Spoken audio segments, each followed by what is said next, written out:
Neste segundo vídeo, eu quero conversar com você sobre um livro que a Nath cita como referência quando ela fala de psicologia. O livro Psicobabble, ou traduzido, como Psicobaboseira, o fracasso da psicologia moderna e a alternativa bíblica, de Richard Gans. Esse livro tem sido usado em vários contextos para dizer mais ou menos o seguinte: a psicologia moderna faliu, a psicoterapia não funciona de verdade, e o crente que entendeu a suficiência da palavra não precisa desse tipo de ajuda. Então eu quero explicar com respeito o que o Gans realmente está dizendo e mostrar onde a gente caminha com ele, mas também mostrar onde existem exageros, especialmente na forma como ele aplica alguns textos bíblicos. Exageros que, se a gente não tomar cuidado, nós vamos acabar jogando fora não só a psicologia ruim, mas qualquer conhecimento que venha de fora da igreja, como se tudo fosse automaticamente do maligno. A Bíblia nos alerta contra as filosofias que querem ocupar o lugar, da fé em vez de Cristo. Paulo fala aos Colossenses: não permitam que outros os escravizem por meio de filosofias vazias, invenções enganosas provenientes do raciocínio humano e dos poderes espirituais desse mundo, e não de Cristo, lá para os Colossenses no capítulo 2. Então, sim, precisamos discernir. Richard Gans foi psicoterapeuta, trabalhou com clínica e depois se converteu a Cristo. E passou a olhar para a psicologia moderna e enxergá-la não como uma ciência, mas como um sistema de ideias que compete com a fé cristã. No livro, ele basicamente defende que a psicologia secular se tornou uma religião rival da fé, oferecendo explicações sobre o ser humano, o pecado, a culpa e a salvação, que não passam pela cruz. Ele critica, por exemplo, abordagens que negam o pecado, chamando culpa de neurose religiosa, e colocam a autorrealização como objetivo máximo da vida. E nesse ponto, estamos juntos, concordo e caminho com ele. Existe, sim, uma psicologia que é profundamente contrária ao evangelho, que troca arrependimento por autojustificação e santificação por autoajuda. A Bíblia é clara quando diz: pois todos pecaram e não alcançaram o padrão da glória de Deus, em Romanos 3:23. Qualquer abordagem que negue essa realidade e transforme o problema humano apenas em baixa autoestima está em conflito direto com a revelação bíblica. A alternativa que o Gans propõe é o aconselhamento bíblico noutético, a partir do princípio de que a Bíblia é suficiente para nos dizer quem Deus é, quem nós somos, qual é o nosso problema e qual a solução em Cristo.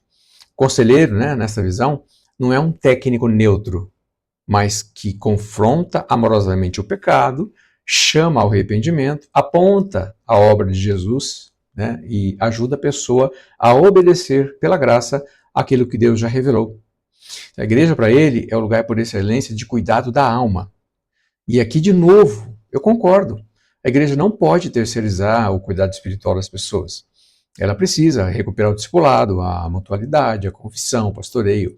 A própria Bíblia nos chama a ter esse tipo de caminhada, aconselhem-se mutuamente com toda a sabedoria. Paulo fala em Colossenses. Também em Gálatas, Paulo fala: levem os fardos uns dos outros, e assim vocês vão obedecer à lei de Cristo. O problema começa quando essa ênfase certa é levada longe demais na aplicação.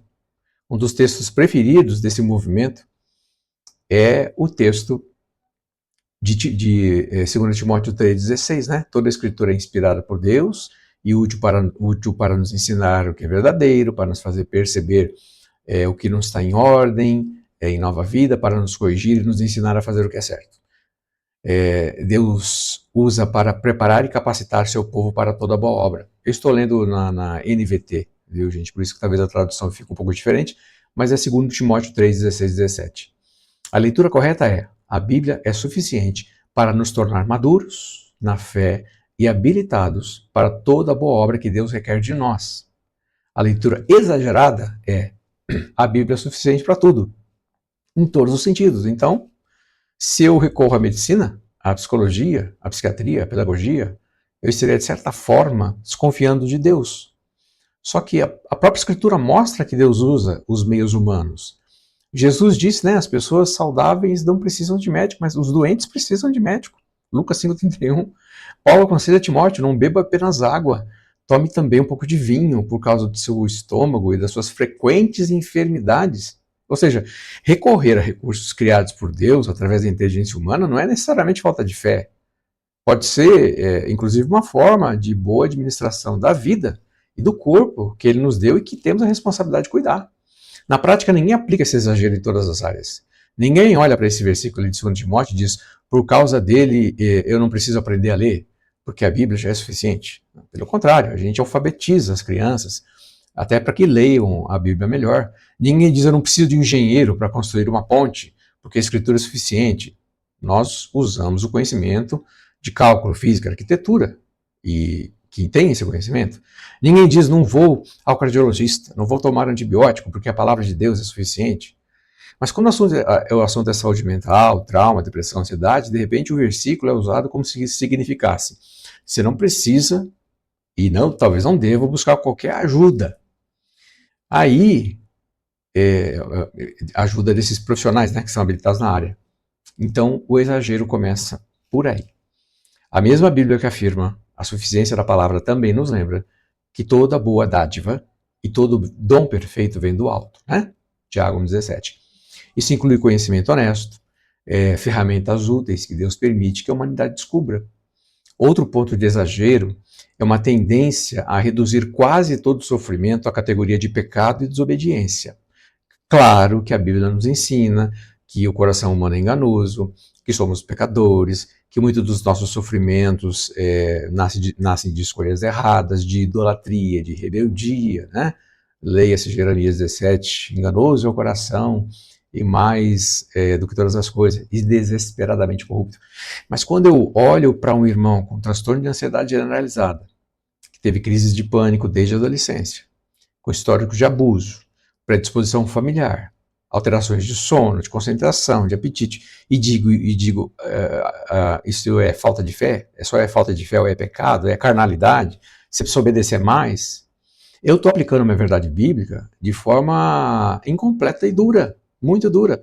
Estou ignorando que, além de pecador, aquele irmão também é um ser frágil, com cérebro, com química, com história, limites. Tá? O Salmo 103 diz que Deus sabe que somos fracos e lembra-se de que somos apenas pó, Salmo 103, 14. Quando Deus leva em conta a nossa fragilidade, mas eu não levo, tem algo errado na minha forma de usar a Bíblia. E é como falar para um diabético, se você cresce mais, o seu pâncreas funcionaria. Ou para alguém que tem miopia alta, você só usa óculos porque você não confia em Deus. E um terceiro exagero de Gans aparece quando certos textos são usados como se bloqueasse qualquer conhecimento que venha de fora da igreja.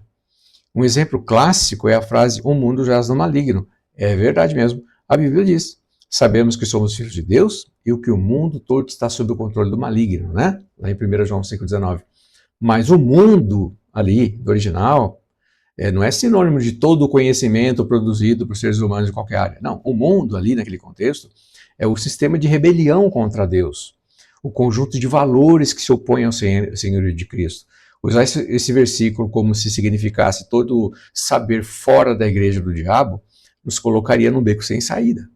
Então, a matemática que você usa para fazer orçamento seria do diabo, a agronomia que ajuda a plantar seria do diabo, a engenharia que constrói o prédio da igreja seria do diabo, a alfabetização que permite você ler a Bíblia seria do diabo.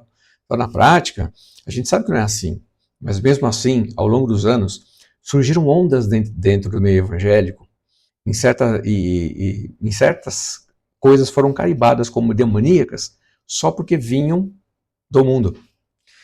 Teve fase em que era pecado assistir qualquer tipo de desenho animado. Fase em que se dizia que código de barra era a marca da besta. Já teve crente com medo de comprar produtos da Procter & Gamble, porque ouviu falar que o logo da empresa, né, que depois ela até mudou, com o nome da lua, as estrelinhas, era símbolo satânico, como se usar fralda Pampers, sabão Ariel, lâmina Gillette ou creme dental Oral-B colocasse um demônio dentro da sua casa. Já teve corrente dizendo que a Coca-Cola era consagrada, porque se virasse o logo, aparecia uma mensagem para o diabo. Já circulou o boato de que o McDonald's financiava o satanismo, né? Se você virar um tridente, ou que determinado sanduíche era do demônio. Então, se a gente for somando, já teve gente com medo de maionese Hellmann's, de certas marcas de tênis, de camisetas com determinados desenhos, como se simplesmente o fato de consumir aquilo fosse abrir porta para o demônio de forma automática. Hoje, muita coisa disso parece exagero e para nós até motivo de piada, né? Mas quem viveu nessa época lembra do peso de consciência, do medo e da culpa de pegar um produto no mercado e a gente se perguntar, será que isso aqui é do diabo ou não? E, no entanto, a mesma Bíblia que alerta sobre idolatria também diz, comam de tudo que se vende no mercado, sem fazer perguntas, por causa da consciência, pois a terra é do Senhor e tudo que nela há. Né? Paulo fala lá em 1 Coríntios 10, 25. Então, quando eu pego o mundo jaz do maligno e uso como se significasse tudo que não é explicitamente evangélico é do diabo, eu acabo negando uma doutrina que a própria Bíblia ensina, que é a doutrina da graça comum.